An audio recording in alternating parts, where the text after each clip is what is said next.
Welcome to மகுடம் படிப்பகம். நம்ம சேனலில் பாலிட்டி சீரீஸ் ஃபுல்லாக கொண்டு போக போகிறோம்.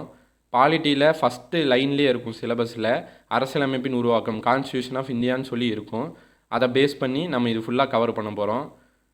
நான் எந்தெந்த சோர்ஸ் கொண்டு வந்திருக்கேன் அப்படின்னா லக்ஷ்மிகாந்தும் ப்ளஸ் ஸ்கூல் புக்கு கொண்டு வந்திருக்கேன். அதனால் அவுட் சோர்ஸ்லேருந்து கேட்டாலும் நமக்கு பிரச்சனை இல்லை. இந்த ரெண்டையும் ரெஃபர் பண்ணி தான் எடுத்துகிட்டு வந்திருக்கேன். நோட்ஸாக எடுத்துகிட்டு வந்திருக்கேன். நான் எப்படி நோட்ஸ் வச்சு படித்தனோ அந்த நோட்ஸை உங்களுக்கு கொண்டு வந்து சொல்லித்தர போகிறேன். ஷார்ட்கட்ஸோடு நான் சொல்லித்தர போகிறேன். அதனால் உங்களுக்கு ரொம்ப யூஸ்ஃபுல்லாக இருக்கும். வீடியோ ஃபுல்லாக பாருங்கள். ஃபஸ்ட்டு யார் யார் அரசியலமைப்பு வேணும்னு சொல்லி கோரிக்கை வச்சான்னு பார்ப்போம். 1934 எம்என் ராய்ங்கிறவங்க கம்யூனிஸ்ட் இயக்கத்தை சார்ந்தவங்க. இவரை இந்தியா கம்யூனிஸ்ட் இயக்கத்தின் முன்னோடின்னு சொல்லி அழைப்பாங்க எம்என் ராயை. அவர் தான் ஃபஸ்ட்டு எனக்கு கான்ஸ்டியூஷன் வேணும், இந்தியாவுக்குன்னு தனி கான்ஸ்டியூஷன் வேணும் அப்படின்னு சொல்லி கோரிக்கை வச்சது. இதை எப்படி நம்ம ஷார்ட்கட்டாக ஞாபகம் வச்சுக்கலான்னா, நாராய் நாராய் செங்கல் நாராயின்னு சொல்லி ஒரு பாட்டு இருக்கும் தமிழ் புக்கில், 6th புக்கில். இப்போ நாராய்னா 4, ராய்னா எம்என் ராய், அவ்வளோதான். நீங்கள் பொதுவாக இந்த கான்ஸ்டியூஷனோட கோரிக்கை 1930கள் அப்படின்னு ஞாபகிச்சுங்க. 1930களில் தான் வந்துச்சு ஞாபகிச்சுங்க. அந்த 30களில் 34, அப்போ 4 மட்டும் ஞாபகிச்சிட்டிங்கன்னா உங்களுக்கு ஈஸியாக இருக்கும். நான் ஃபுல்லாக 34க்கும் சொன்னேன்னா உங்களுக்கு குழப்பம், ஷார்ட்கட் பெருசாக போகும். இந்த மாதிரி ஞாபகிச்சுட்டு 1930கள் ஞாபகிச்சிட்டிங்கன்னா உங்களுக்கு ஃபர்தராக ரொம்ப யூஸ்ஃபுல்லாக இருக்கும். ஃபஸ்ட்டு ஒன் முடிஞ்சுங்களா? Next 1935 INC.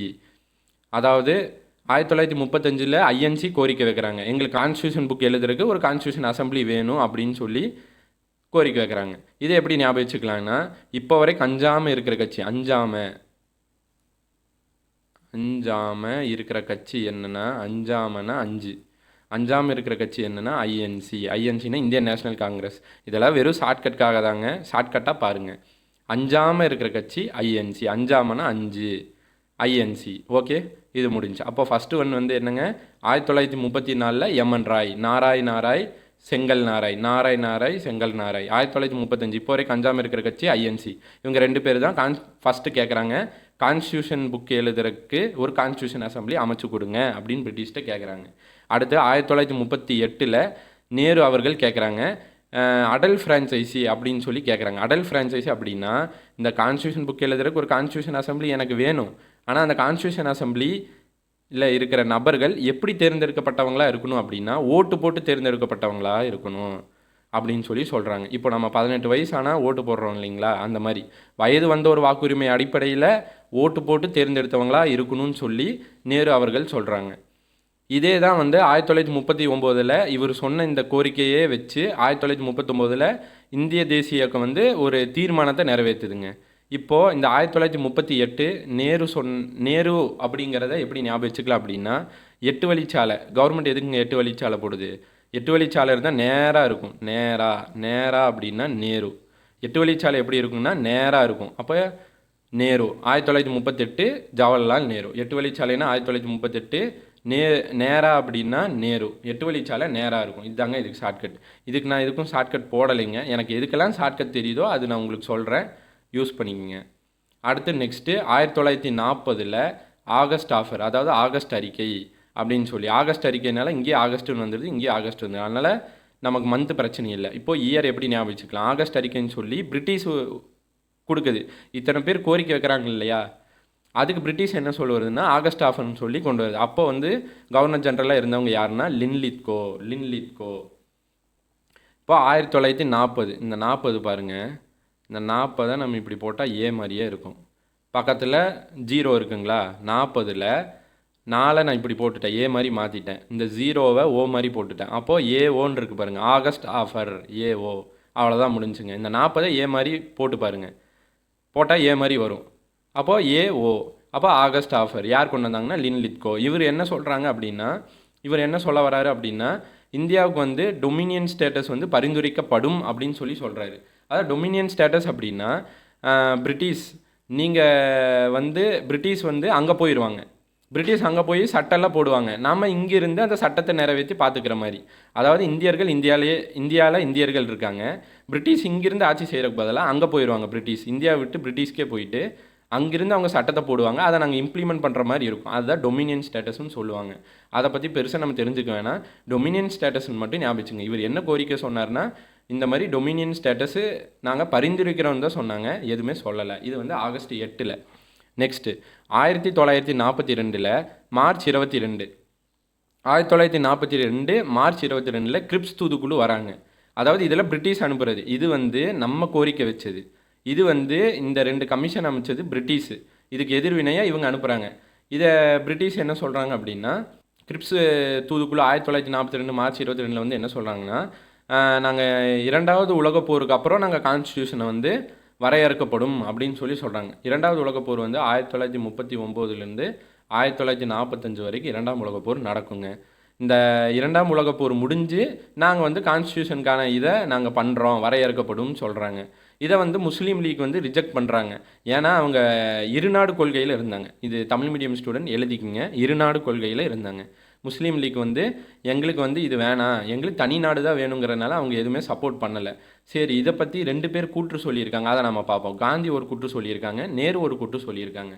காந்தி என்ன சொல்லியிருக்காங்க அப்படின்னா, திவாலான வங்கியின் பின்தேதியிட்ட காசோலை அப்படின்னு சொல்லியிருக்காங்க. இதை நம்ம எப்படி ஷார்ட்கட்டாக ஞாபகம் வச்சுக்கலாம்னா, காசோலை, இப்போ பணத்தில் எல்லா பணத்துலேயும் காந்தி அவங்களுடைய ஃபோட்டோ இருக்கும். அப்போது காசோலைனாவே, ஒவ்வொரு காசுனாவே காந்தியோட ஃபோட்டோ இருக்குது. அப்போ காசோலைன்னு சொல்லி கூற்று வந்தால் காந்தி, அவ்வளோதாங்க ஷார்ட்கட் இருக்குது. நேரு வந்து கடுமையான மன அழுத்தத்துக்கு உட்பட்டேன், நான் இதை படிக்கிறப்ப, இந்த கிரிப்ஸ் தூதுக்குழுவோட அறிக்கையை படிக்கிறப்ப நான் கடுமையான மன அழுத்தம், மன வேதனைக்கு உட்பட்டேன் அப்படின்னு சொல்லி அவர் சொல்கிறாங்க.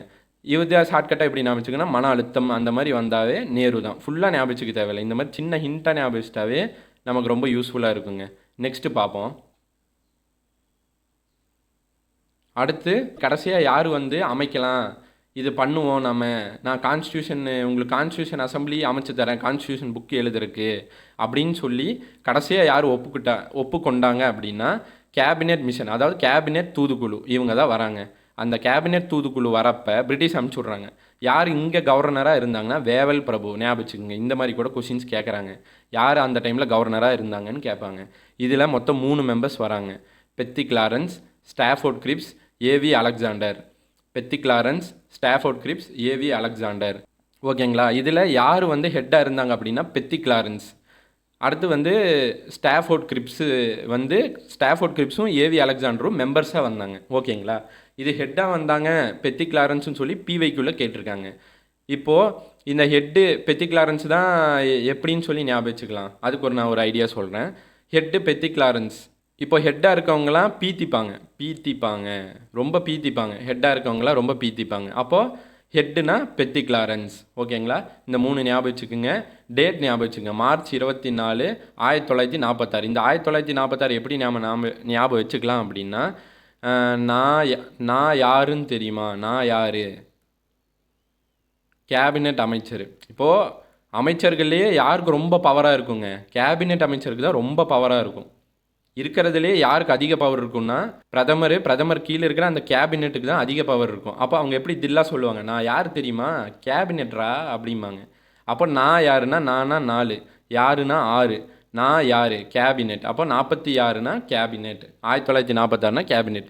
ரொம்ப மந்த்து டேட்டுக்கெல்லாம் சொன்னால் ரொம்ப பெருசாக போகும். அதை ஞாபகம் வச்சுக்கிறதுக்கு நீங்கள் தனியாக படிக்கணும்.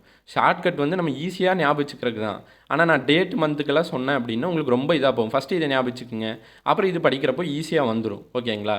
அவ்வளோதான். அடுத்து வந்து இவங்களோட இந்த கேபினெட் குழுவுடைய திட்டத்தை எப்போ அறிவிக்கிறாங்கன்னா, மே 1946 அறிவிக்கிறாங்க.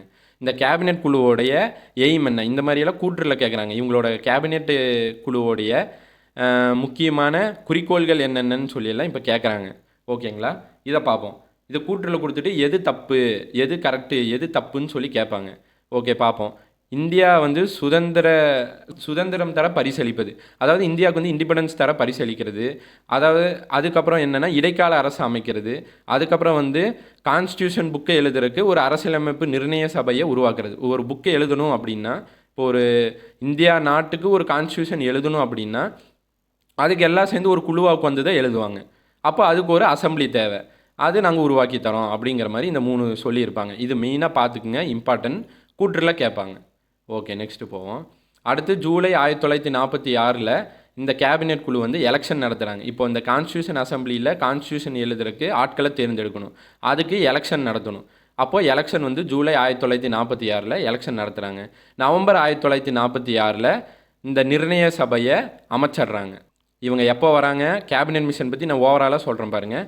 கேபினெட் மிஷன் வந்து நான் யார் தெரியுமா, நான் தாண்டா கேபினெட் அமைச்சர் அப்படிங்கிறாங்க. நான் யார் அப்படின்னா கேபினெட் மிஷன் அப்படின்னு ஞாபகம். மார்ச் 24 அப்போ யார் இருக்காங்க, கேபினெட் வந்து வேவ் பார்க்குறாங்க, கேபினெட் வந்து இந்தியாவை வேவ் பார்க்குறாங்கன்னு ஞாபகம். அப்போ வேவ்னா வேவல். அப்போ யார் இருந்தாங்கன்னா கவர்னர் ஜென்ரலாக வேவல் பிரபு இருந்தாங்க. மொத்தம் 3 மெம்பர்ஸு. யார் யார், Pethick Lawrence, Stafford grips, AV Alexander.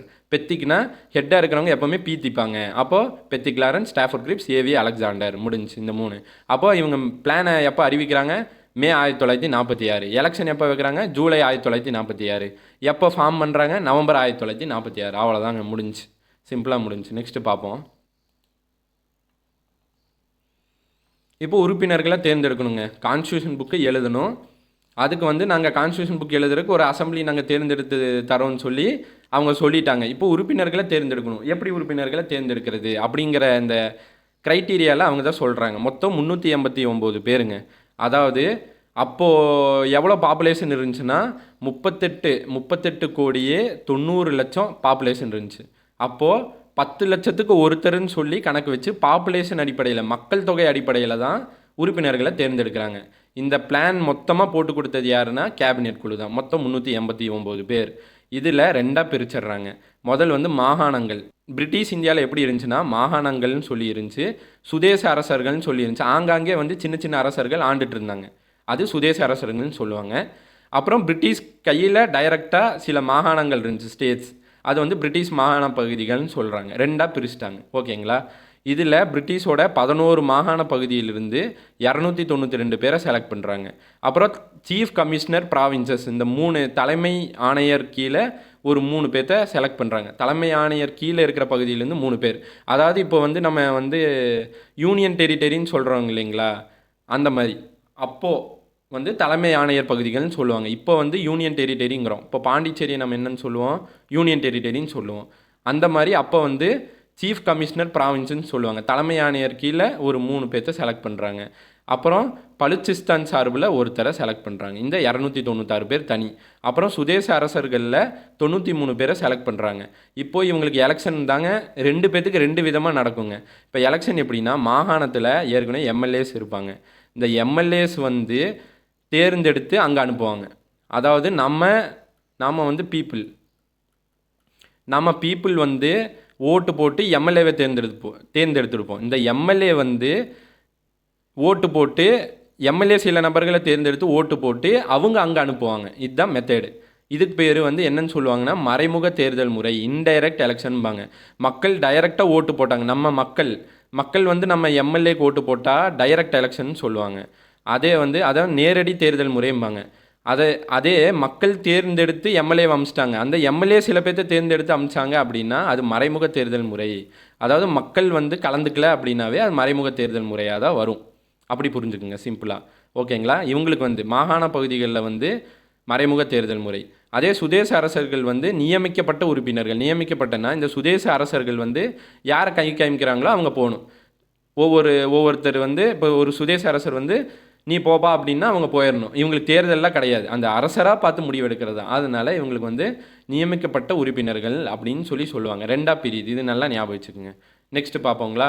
அடுத்து வந்து எல்லாமே நான் சொன்ன மாதிரி 38 கோடியே 90 லட்சம் தான் வந்து பாப்புலேஷன். அப்போ 10 லட்சத்துக்கு ஒருவர். எல்லாமே மாகாணமாக இருக்கட்டும், சுதேச அரசர்களாக இருக்கட்டும், ரெண்டுமே வந்து நமக்கு மக்கள் தொகை அடிப்படையில் தான் வந்து ஆட்களை தேர்ந்தெடுத்தாங்க. ஓகேங்களா. இதை ஞாபகம் வச்சுங்க. Population based. அப்புறம் ரெப்ரசன்டேஷனில் எப்படி ஒவ்வொரு மதத்துக்கும் ஈக்குவல் ரெப்ரசன்டேஷன் கொடுத்தாங்க. முஸ்லீம்ஸ்க்கு, சீக்ஸ்க்கு, ஜென்ரலுக்கு, இவங்களுக்கெல்லாம் தனித்தனி பிரதிநிதித்துவம் கொடுத்தாங்க. நெக்ஸ்ட்டு பார்ப்போம்.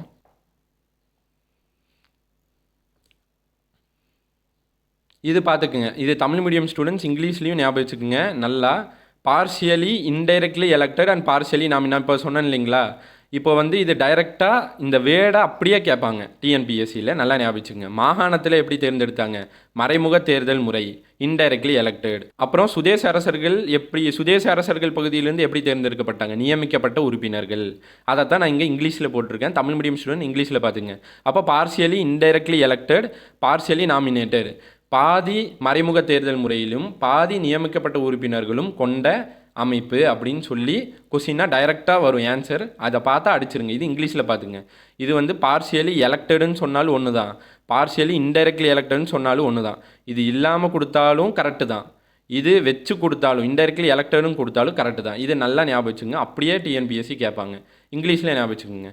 சரி, எலெக்ஷன் முறை எப்படிங்க அப்படின்னு சொல்லி கேட்டாங்கன்னா, இதுவும் விகிதாச்சார முறையில் ஒற்றை மாற்று வாக்கு அப்படின்னு சொல்லுவாங்க தமிழ் மீடியத்தில். இது ப்ரொபோஷனல் ரெப்ரசன்டேஷன்னா விகிதாச்சார முறை, விகிதாச்சார முறை அப்படின்னு சொல்லுவாங்க.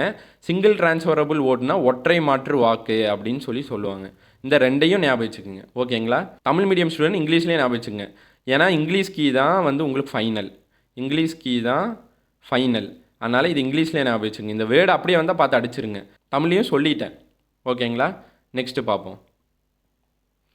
சரிங்க, எலெக்ஷன் வச்சு முடிச்சிட்டாங்க கேபினெட்டு. அதாவது ஒவ்வொரு கட்சியும் எவ்வளோ ஜெயிச்சதுன்னு பார்ப்போம்.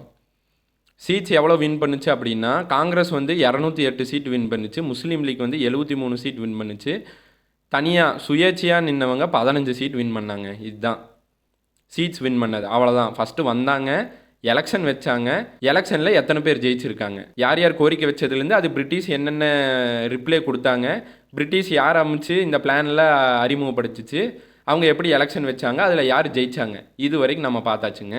நெக்ஸ்ட் பார்ட்டில் மீதியை பார்த்துட்டு நம்ம பிவைக்கும் டிஸ்கஸ் பண்ணலாம். நம்ம கிளாஸ் வந்து மேக்கிங், நான் மேக்கிங் எடுக்கிறேன் அப்படின்னா, அரசியலமைப்பு உருவாக்க எடுக்கிறேன் அப்படின்னா அது எடுத்து முடிச்சுட்டு இதை சார்ந்த பிவைக்கும் எடுத்துகிட்டு வந்து அதையும் நடத்தி உங்களுக்கு ஆப்ஷன் அதில் எப்படி எலிமினேட் பண்ணணும்னு நானே லைவாக சொல்லியும் காமிப்பேன். இப்படி தான் நம்ம கிளாஸஸ் ஃபுல்லாக இருக்கும். ஏன் ஓன் ஹேண்ட் ரிட்டன் நோட்ஸ் இருக்கும். அதனால் மொத்தமாக எல்லாமே ஃபுல் கவரேஜ் ஆகும். கவலைப்படாதீங்க, படிங்க, ரொம்ப யூஸ்ஃபுல்லாக இருக்கும். தேங்க்யூ.